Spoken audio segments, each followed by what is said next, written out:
A person's a person, no matter how small. This line from Horton Hears a Who really resonated with me because it brought about a lot of feelings that I have about the world around me. The story of Horton follows a story of an elephant that helps a small Who community that resides on a speck of dust.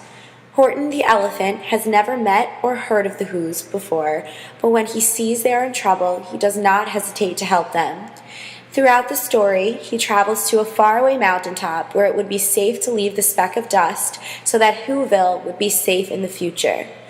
Horton encounters many people along the way that do not believe him or do not understand why he is helping these small strangers. But despite any and all opposition, Horton tries his best to help the small strangers as best he can. The theme of helping others can be seen throughout many of our stories we have heard throughout the semester.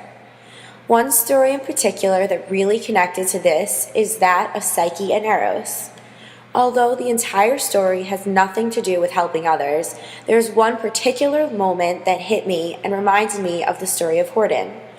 When Psyche is given the impossible task of sorting out the seeds, a bunch of ants come to help her.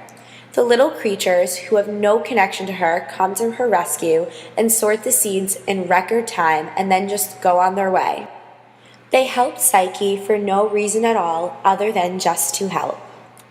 In all of these stories, animals are used to play out the actions of humans. I feel that this is symbolic because animals possess this innocent quality about them that we as humans do not have and cannot understand.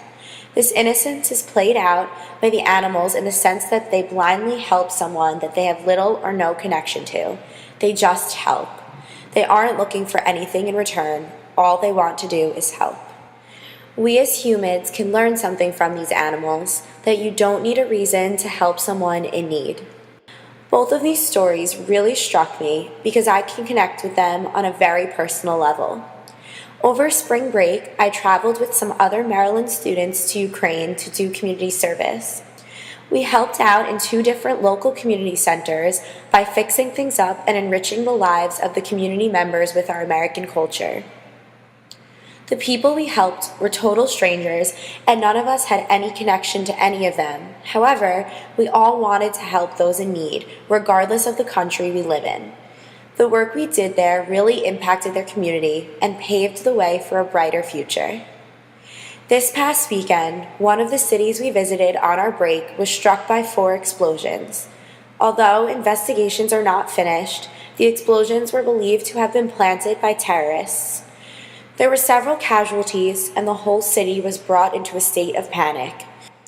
This brings me back to the first story about Horton and the lesson he taught. A person is a person, no matter how small. If we all could see each other as equals, there would be no war or terrorism, and everyone would blindly hold out a helping hand to those in need. Maybe if the people in Ukraine had this mentality, the tragic explosions wouldn't have happened. I understand that unfortunately, the real world doesn't work like a storybook. However, when we share these stories, we hope that the life lessons that are conveyed stick with the listeners. If we can figure out a way to express the lesson from Horton to the people of the world, we will be able to bring hope to a future filled with peace and justice.